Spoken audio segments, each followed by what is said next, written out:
Takže na narodeniny som dostal 3 veci. Teraz si ich ideme ukázať. Prvé, trezor a k tomu kľúčik.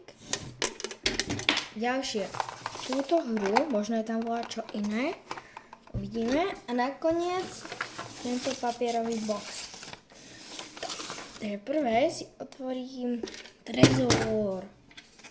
Buď tam budú peniaze alebo hračky. Peniaze, dobré.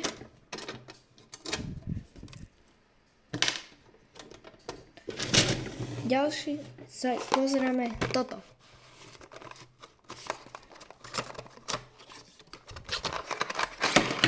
Dobre, nie sú tam hračky. Akú kartu tam má? Takže ako prvé prívesok Minecraftový.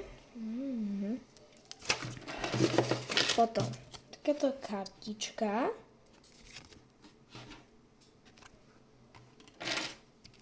Kocka.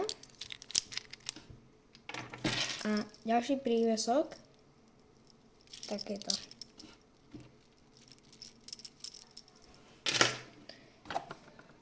Tak, a posledné papierový box.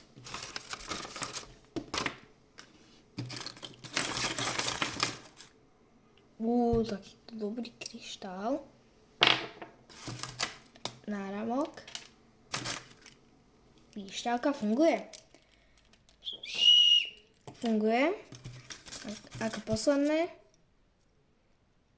To som aj nemusel ukazovať. A týmto sa video končí.